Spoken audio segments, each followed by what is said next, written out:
What up, fellow nerds? It is Jason here from Custom Cans, and today I've got something a bit different.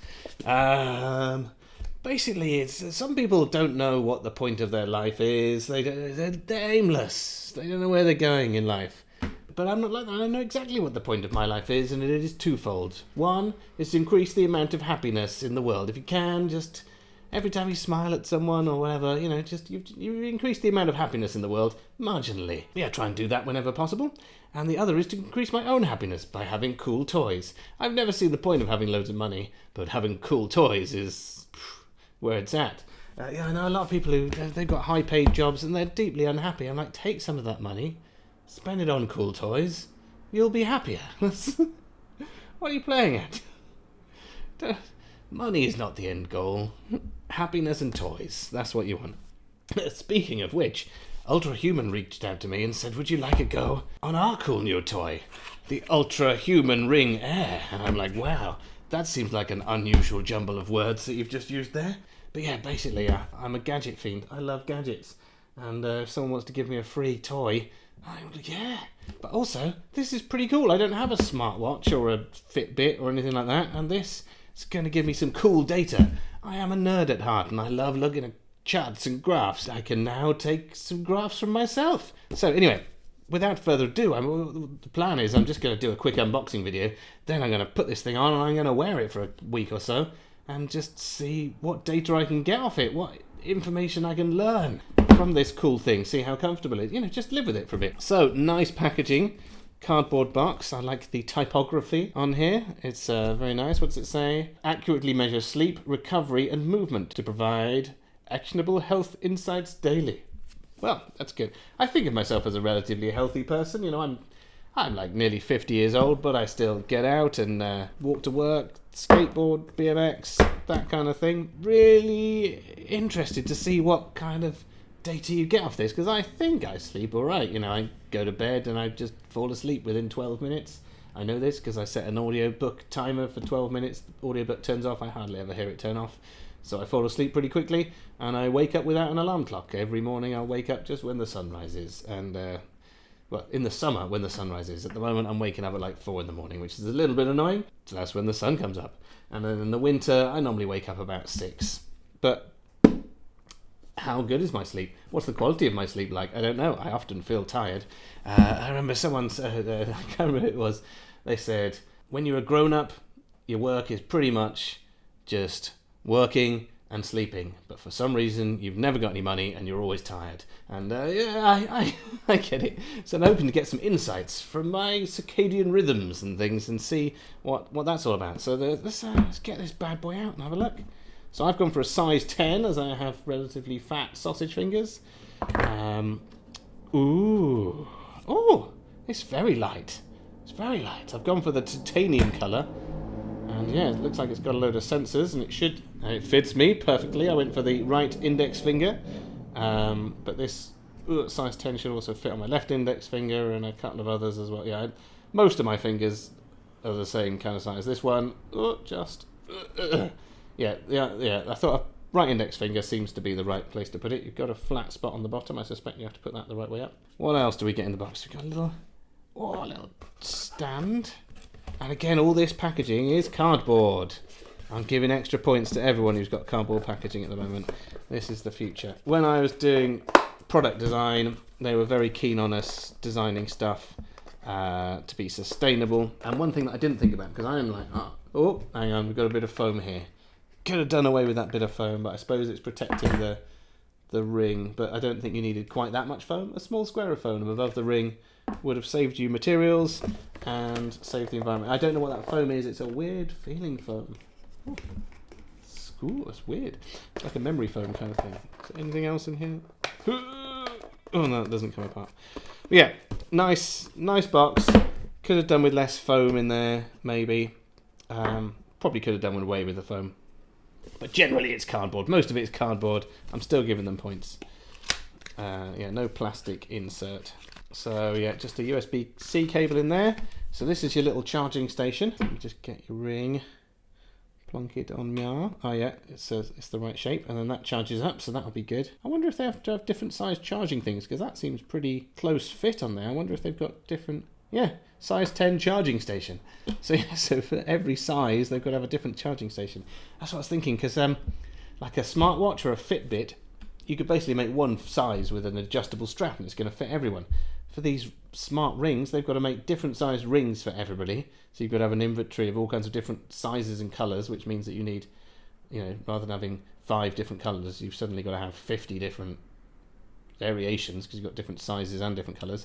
And then you've also got to have 10 or 12 different docks to choose from. So yeah, from an inventory point of view, smart rings are very expensive for companies to make, I expect. Sorry, just thinking of the economics of the product design here. So that's just a basic unboxing video, and what I'm going to do now is I'm going to go off, I'm going to live with it, I will report back, I'm going to try some stuff, like later on today, working on a race car, fixing a race car with a friend, and generally, much as it's great fun hanging out and playing with cars. Again, expensive toys, change money for happiness. It's also very stressful. You'll get in there, like a bolt won't come undone, or you'll do something and something will snap, or I don't know. But generally, working on cars, initially you're like, hey, this is like a 10-minute job, and then 2 hours and £1,000 later, you're like, oh, I never want to own a car again. But anyway, so I'm seeing how stressful situations and joyous situations, such as driving a race car, will affect my heart rate and body temperature and stuff like that. It'd be really interesting to see if you can get some graphs and stuff up. Interested to see how my circadian rhythms are. And yeah, anyway, so leave it with me. I'm going to go off and have a good old play with this thing. Well, I've had this on my finger for the past few weeks. I meant to leave it for a week and then do a video, but life got in the way. But it's very interesting, because obviously I got to get more data. Everyone wants more data. So, if I just do a quick T.L.D.R, and then I'll go into more detail about what I've learnt and how it's been. So basically, yeah, I get it. I get it, it's cool. It's very lightweight. You'd hardly even notice it was there most of the time. It means that you can wear a nice looking watch occasionally without having to have a silly smartwatch or a Fitbit kind of thing. And it's just unobtrusive. You can get all that data without having to have various things strapped to you. So I think as far as unobtrusiveness, it's good. It seems to work very well. They say you get a 4 to 6 day battery life, which I would say is fair. And the app is where all the magic happens. So it's quite a nice, like the UX, the design of the app is quite nice. I'll go through that in a bit. And it gives you all your basic stats that you need. It seems quite geared up towards getting a good night's sleep, which is good. It gives you tips on how to do that. And obviously the normal exercise kind of stuff. And I've been kind of enjoying it, because I'm one of those people that is a completionist. I want to get the best night's sleep I can to get the highest score, and I want to do all the exercise, see if I can get a better VO2 max or a lower resting heart rate, that kind of thing. I learned a lot. I learned that I'm not very fit. Turns out I don't do like any cardio work really, and I don't know. I always assume, I think I'm one of those people who's blessed with good genes. On my mother's side, everyone's long-legged, athletic types, and my father's side, it's all roguish men. So yeah, I can eat puddings with every meal and not get too fat. And I just thought that meant, it's probably pretty healthy. But no, it turns out I need to do some cardio, some running. And this app has shown me that, and it's got me into running. I now go for a run in the mornings. It's pretty cool. So anyway, let's go over the app and some of the things I learnt / the journey I went on to become slightly more Ultrahuman. I'm going to live with this for a few more months, and I reckon by the end of the summer I probably develop psychic powers / be able to fly. I don't know. I'm gonna say every superhero has an origin story, and mine maybe. And then one day Jason put on the Ultrahuman ring, and a bit like Saitama from One Punch Man, where he did 100 sit-ups, 100 push-ups, 100 squats, and went for a run every day. Worked so hard he went bald, but then developed superpowers. I'm pretty certain I could develop superpowers. We'll see. I'm not 100%. I will report back in a month or two and let you know if I've developed any psychic powers or anything like that. So let's have a look at the actual ring itself. So it's pretty cool. It's got a little light in there. Shines various colours to measure your blood oxygen level. It's got non-contact temperature sensors, so it's a bit like one of those laser temperature sensors, so that even when you're doing the washing up, that kind of thing, it doesn't think that your body temperature has changed. I don't know how that magic happens, but yes, if I'm in the bath or I'm doing the washing up or something where I would have thought that the ring itself would be heated up or cooled down quite considerably, it doesn't show a huge change in your body temperature. So that system seems to work quite well. But yeah, there's loads of cool little jobbies on the inside that you can see, and I assume the battery is around the edge here. But anyway, let's have a look at the app. Okay, so let's just get the app out. Now, one thing that I'm impressed with, you can always tell when they've designed the app relatively well, it runs on my phone, because I have a square screen, and a lot of apps get really upset by that. So, let's go. Okay, so we might as well just start at the top, and you've got your sleep index, which I found quite interesting. Obviously, it's difficult to get, up your scores on that one, because I've managed to get 98, which is pretty good. Actually, it tried to gaslight me. It gave me 99 when I first woke up, and then it dropped it down to 98. I don't know what I did wrong, but it deducted a point from me. Nearly got 99% sleep score. And if we tap on that, you can see last night I was in bed for 8 hours and 38 minutes, and 8 hours and 13 of those I was asleep. That's pretty good. It's pretty good. So I managed to sleep over 8 hours, which is unusual for me, with 96% efficiency, an average heart rate of 59 BPM. And I think that's where I lost my scores. So down here it shows you what made up your score, and my heart rate did not drop early enough. I don't know what I can do to fix that, but that's what knocked me down last time. Shows you the 99% blood oxygen saturation average.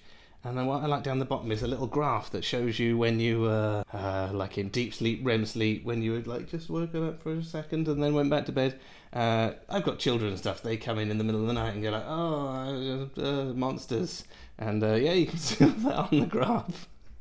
And it's just interesting seeing how long it took me to go back to get back to deep sleep after being disturbed in the night. It also shows your movement and how much you tossed and turned in the night. And again, I don't know what that is, but it's quite interesting seeing a number. I got 17 one night, and another night I only got like 5 or 6. So it's interesting seeing how much you roll around.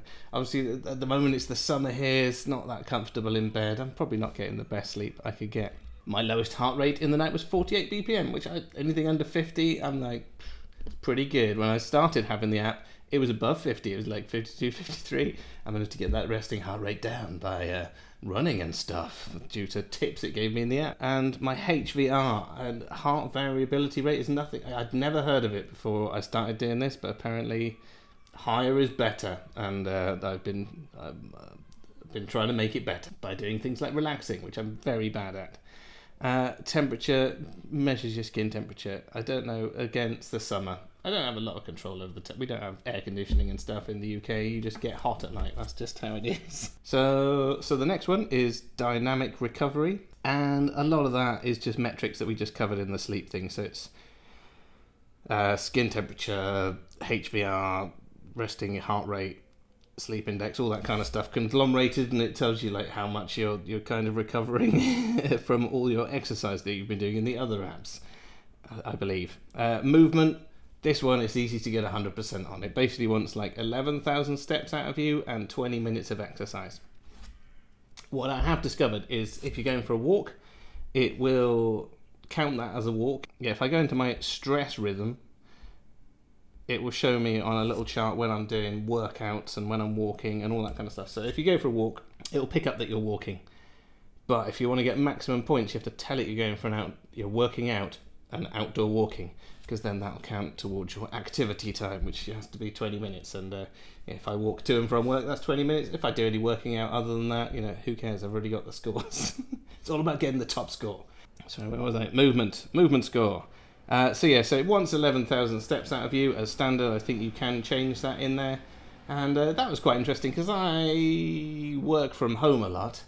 So I don't probably do that many. Like I discovered that I would probably do 7,000 or 8,000 steps in a day. So if I'm working from home, I have to then if I want to get maximum scores, I have to then go for a walk lunchtime or first thing in the morning or something like that. And we'll come on to that in a second. But yeah, I got so far I've had 10 active minutes. and I've burned 1,000 calories.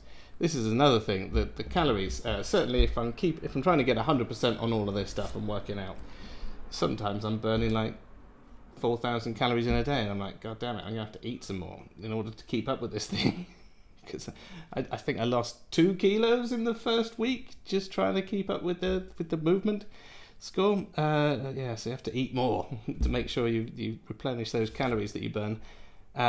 Stress rhythm. This one I cannot get. I don't know. I seem to start off every day, obviously, on high 90s. And I can't work out whether I'm supposed to be more stressed or less stressed, but it gradually seems to drop down during the day, no matter what I do. I don't get it. I don't know what it wants from me. So it gives you a little graph showing you when you were active, like when your heart rate up, when you're feeling a bit. I had to go to some meetings. I'm a little bit shy, and it was really interesting seeing on the little stressometer, like, I'm definitely a bit more stressed because of this meeting and meeting strangers and having to go to a weird town. And so that, I'm like, it can tell when I'm a bit more stressed, because it definitely had a little peak just before the meeting and then it dropped down just afterwards. I've also found going for a spirited drive in the country, because I like driving. I like driving on twisty roads and seeing how fast you can go around roundabouts and stuff like that. And that's as good as a run as far as this app's concerned. Like, I'd get good exercise. I suppose you're like using your core to stop yourself from falling out of the car. And gets the heart rate up. So stress rhythm, I still haven't nailed that. At the moment I'm on 97, but I suspect by the end of the day it'll be, I don't know, I've managed to get it just above the 90s by, I don't know what I'm doing. I need to do some more research, figure out how to get the maximum score on my stress rhythm. So there's lines there. There's one that says stressed. I don't know whether I have to stay on that line, above that line, below that line, or have some kind of rhythm where I'm going above and below and above and below. I don't know. I tried contacting them by email. They're like, have you tried doing breathing exercises? I'm like, yeah. We'll go into that in a minute. The next one's the toughest one. This is the Stimulant Permissible window. And I love a cup of coffee. Like, I love a cup of coffee. It gets me going in the morning, but it's not a cup of coffee. If I didn't have coffee at home, I wouldn't have a coffee. I wouldn't go to a coffee shop and have a coffee. It's the process of making the coffee. I grind the beans, and the smell of the beans comes off, and then I unscrew the coffee grinder, quick sniff on the beans. That gets my taste buds going. And then I've got a lever coffee machine, so I have to wait for that to heat up. It makes all the noises. I then pull on the lever really hard until coffee comes out. The whole process takes probably 10 or 15 minutes to make a cup of coffee. And during that, there's all kinds of noises and smells and stuff like that. That's just part of my process and clears my head ready for the day. The actual drinking of the coffee, it's kind of almost secondary to the process of making the coffee. And not being able to do that first thing in the morning, I found really tough. It was like I was just hanging around for 2 hours, because it wants you to basically have 2 hours between when you wake up and when you have your first stimulant. And I like to get going early and get stuff done. If I'm not out the door within an hour, I feel like I'm just hanging around wasting time, which stresses me out, and I get a lower score on the stress rhythm probably.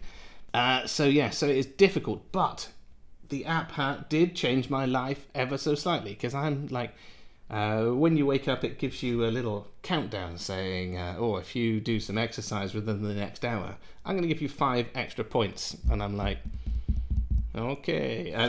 It's to like get your circadian rhythms going, but it's like it wants 1,700 steps from you and some daylight first thing in the morning, and it'll give you 5 bonus points on your movement score. And I'm like, obviously I want maximum points, and because I'm not allowed to have a coffee, I would just be pacing around the house getting slightly grumpy at the fact that I can't have a cup of coffee.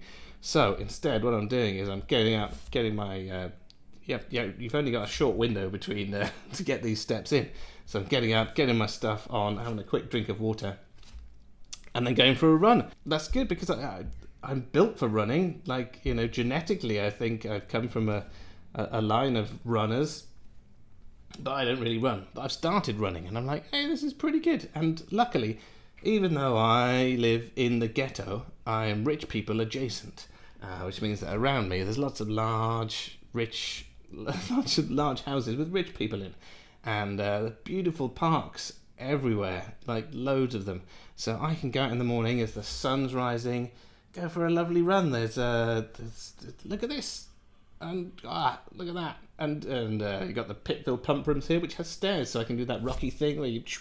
And then on my route, there's like a giant play area for children, and obviously at 5 a.m, there's no one there, so you can use the various equipment to get more swole. Then just keep running. Beautiful, see the sun coming up through the trees. Generally, living my best life. So that could be my new routine. So rather than the whole coffee, blah, blah, blah, blah, blah, maybe a nice run, check out the wildlife, see the beauty around me. And to be honest, I do love a cup of coffee. And some mornings, like this morning, when I've got to be in the office at by 6 a.m, I got no time for that. I just can't fit it in the morning. I can't go for that run. But I think probably every other day I could get that in and fit within my Stimulant window. So much as I hate the Stimulant Permissible window, because I love to have a cup of coffee in the morning, during the day, not bothered. But that first cup of coffee in the morning just gets my mind in the zone. So yes, I fought the Stimulant, but I worked with it and I discovered new things. And I think, even though I hate to admit it, it maybe made my life a little bit better. And having that coffee later within the Stimulant Permissible window does mean that you don't crash later on. So when the coffee wears off, you don't suddenly go, "Brrr." All I would do then is have another cup of coffee. But yeah, I get it. But it has reduced my sleep score. If I do it my way, where I have my cup of coffee in the morning, die at lunchtime, have another cup of coffee, I then die again at bedtime, and I just sleep like a baby. It's difficult, I don't know. But I'm going to stick with it for another month or two and just see if I can really kind of get it right, get my scores up. So anyway, Stimulant Permissible window, if you click on that, it gives you a list of stimulants that you could drink now. So as you're coming up towards bedtime, obviously you don't want to be having a cup of coffee at bedtime because it'll keep you awake. So it gives you other suggestions of things that you might have, like a Coca-Cola would be permissible at this time, and that kind of stuff, so that the caffeine will wear off before bedtime. You can have a nice night's sleep. So the whole point is it's telling you when you can have which stimulants. The start of the day, have whatever you want. If you want crack for breakfast, you go for it. But no crack after lunch. Or you'll have a bad night's sleep. And then we get down to the next section where you've got breathwork and workouts. Now, workouts is all good. Like, if you want to get your maximum score, I would traditionally kind of work out while I was working. As I said, I work from home quite a lot, and what I've got is I've got a weights bench next to where I work. And then every time I get up to go to the toilet or go and do a thing, I'll smash out a few reps and just kind of work it into my day. I don't normally have like a 20-minute workout or something like that. I'll do, just little bits throughout the day. Press-ups while you're waiting for the kettle to boil, that kind of thing. And if you don't tell it you're doing a workout, it just thinks that you're having a terribly stressful time sometimes. So, so say you're doing press-ups, your hand isn't moving. So if you don't tell it that you're working out, it's just like, my God, his heart rate's just shot up. He's having the worst day ever. I'm going to knock him down on some kind of scores somewhere. So you must tell it, if you want to get the maximum scores, you've got to tell it when you're working out. And again, I've had to change my schedule a little bit. So rather than doing that, I am now doing like a 15-minute workout, maybe once or twice a day, rather than doing 2 or 3 minutes in between other things. So again, I've had to change my schedule sometimes, and that might be the right thing, but it probably is the right thing to do. And the other one is breath work. And this is when, as I said, when I was trying to get my stress rhythm score, the guys recommended that I try doing breath work. And I've discovered that I'm terrible at relaxing. So the idea is you've got various different ways of breathing. It talks you through it. So like box breathing, deep breathing, diaphragmic breathing. And you try those, and then lots of breathing in, holding, breathing out. Doing that, the idea is that you relax, and that I have to be achieving something all the time, and I've discovered that I cannot relax. It's not my thing. I don't enjoy relaxing. It stresses me out, and because I should be doing something else, I should be achieving something, and I'm not. I'm just breathing. So all of these breathings, I've tried them, like I've been doing them every day, and I just can't get it. I do the breathing, and my heart rate just keeps going up. I'm just getting more and more wound up by sitting there breathing stupidly. I'm not good at relaxing. I did manage it one day. One day I found like the sun was coming through, and I found this little bench in a park in a beam of sun, and I lay on that bench and I did the breathing, and my heart rate dropped, and I'm like, I can do this. But generally, in most situations, my heart rate just starts off quite relaxed, and then by the end of the breathing exercise, I'm up to 120 BPM. I'm tingling in the finger from hyperventilating. It's not for me. I think I need more practice at relaxing. I'm not good at that. But yeah, there's loads of them on here. Loads of different things you can try. At the moment, it's not for me. I don't like relaxing. It's not. I do occasionally feel relaxed. I listen to music. I do a bit of DJing. It chills me out. Driving. I love driving. I love tinkering with cars, building stuff. Most of my life is just doing the things I enjoy and being happy. And relaxing does not make me happy. I like to be doing something. So might be for you. I haven't got to grips with it yet. I'm going to keep trying over the next month. I'm determined to kind of, as I said, I have to get the top score on everything, and the breath work is annoying me because I cannot get my heart rate to drop. It only seems to go up when I do breath work. This is the heart rate. It's relatively real time. It updates every few minutes. Obviously, this has only got a tiny weeny battery in, so it's not constantly updating the phone. But yeah, that updates every so often. But when you're doing a workout, if you tell it you're doing a workout, you'll get a screen up with your heart rate and HVR and all that kind of stuff in real time. So it puts the ring in a different mode that basically updates more often, but it drains your battery quicker, which is why I think their 4 to 6 days is right if you do a lot of workouts on this. If you tell it you're working out or doing breath work or something like that, I think it drains the battery in the ring a little bit more because it's updating more in real time.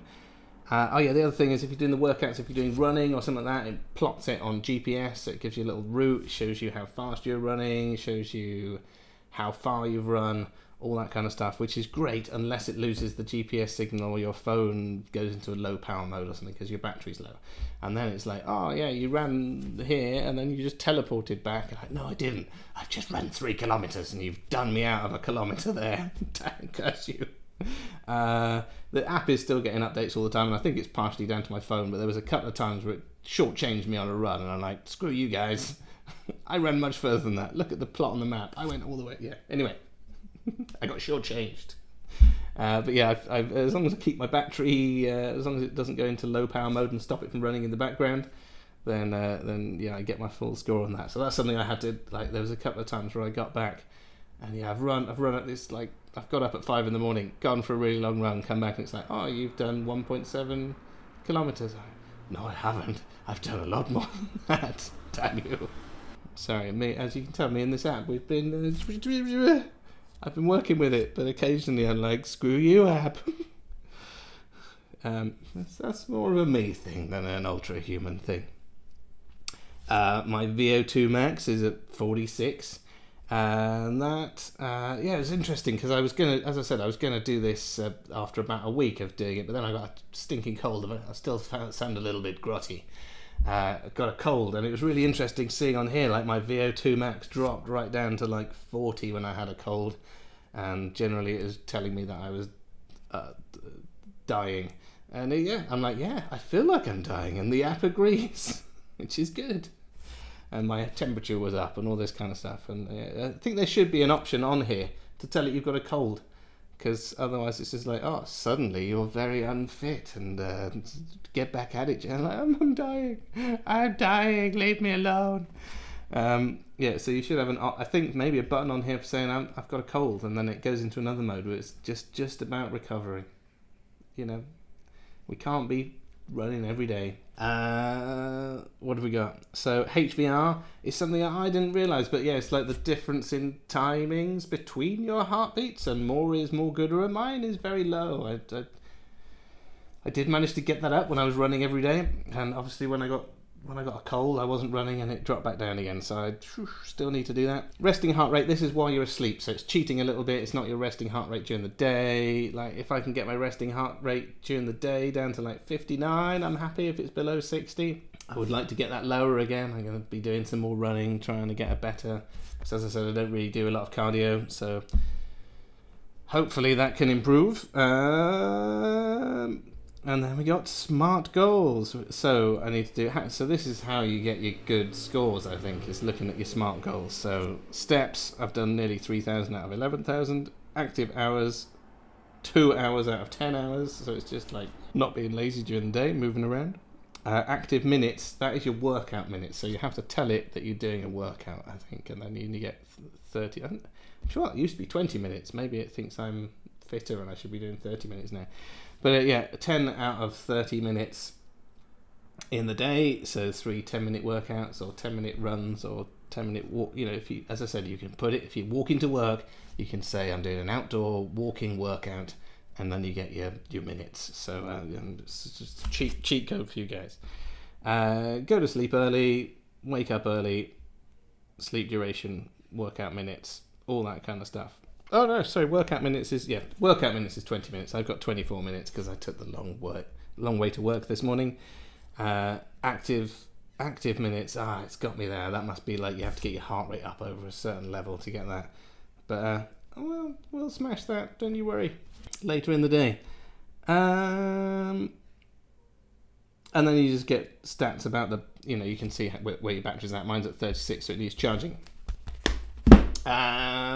So that's the app. It works.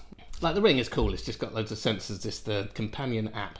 And what I was worried about is that if you didn't have your Bluetooth running or you didn't have your phone on you, you might lose that data. But it does buffer it all up in the Ring and then download it to the phone later. Because I often just don't have my phone on me during the day. I'm working on projects, stuff like that. I don't leave my phone, so I leave it somewhere.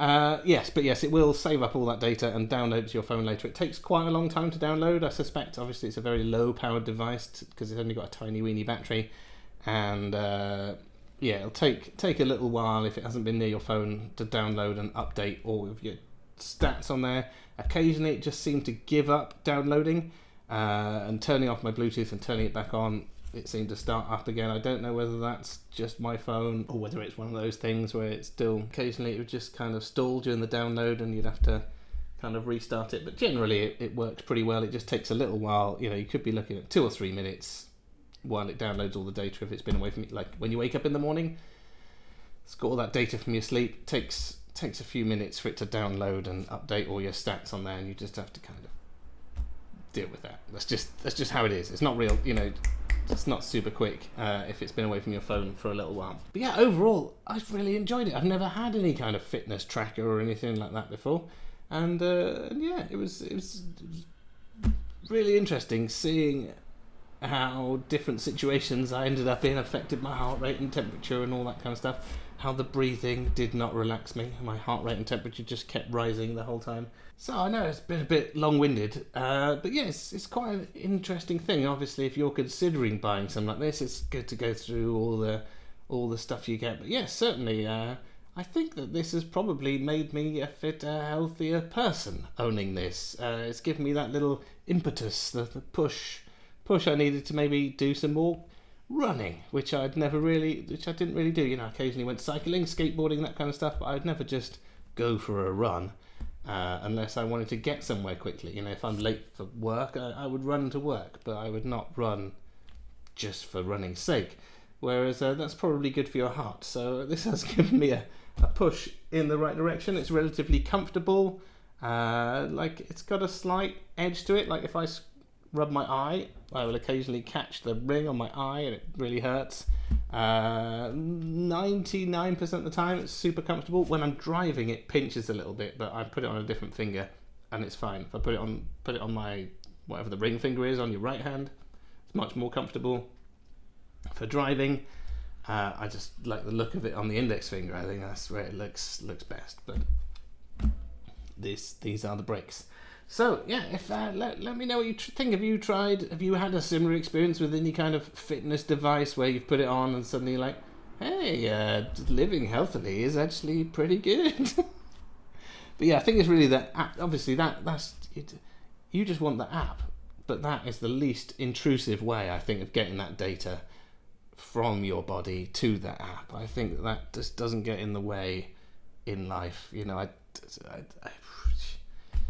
not. That's why I haven't ever gone for a Fitbit or anything. I don't want that rather tacky looking watch. So I wouldn't. It's not something that was kind of on my radar. I don't think I really knew that these ring type fitness jobbies existed or that they would work so well. It does seem to, I just thought there's no way that can work, but it does seem to work pretty well. So before, I don't think I would have considered kind of buying one, but now I've lived with one for a few weeks. I'm like, yes, this is cool. I think it's made a genuinely positive impact on my life. I think maybe I'm slightly fitter. Maybe I will live a little bit longer. Maybe my adenosine uptake will be better in the morning, thus causing me not to crash later because it's convincing me not to have a coffee first thing and go for a run. I could have done those things without the ring, but I think that because I like the scores, it has made a positive impact on my life, which I probably wouldn't have done without the reminding. So yes, I think I would buy such a thing now, and I'm half considering buying one for my wife. Obviously, having a wife who is fit and will live for longer is advantageous. But also, I'm very competitive, and my wife is younger than me, so I'd really like to find out what her scores are on the various heart rate and all that kind of stuff, and then try and beat them. Probably more because I'm super competitive, and I want to feel that even though my wife is like 7 or 8 years younger than me, I can still get my heart rate lower and my HVR higher and that kind of stuff. I would like to beat her, basically. It made me feel good about myself, knowing that even though I'm old, I can beat a young person. so anyway, I don't know whether you found that interesting. I know it's not really headphone related, but if someone offers you cool toys, you can't say no, and that was cool. I really enjoyed playing with that. I think that was a cool toy that I probably should have bought myself. But if someone offers me one free for testing, I'm 100% going to take them up on that. So I put links in the description below. If you've got any questions, just ask. I will try and answer them. And let me know if you had any kind of Fitbit or anything like that, which is you thought it wouldn't do anything, and then you go, oh, actually, yes, this has given me the motivation to change my life ever so slightly. But anyway, yes, it's been super awesome hanging out, and I'll see you guys again.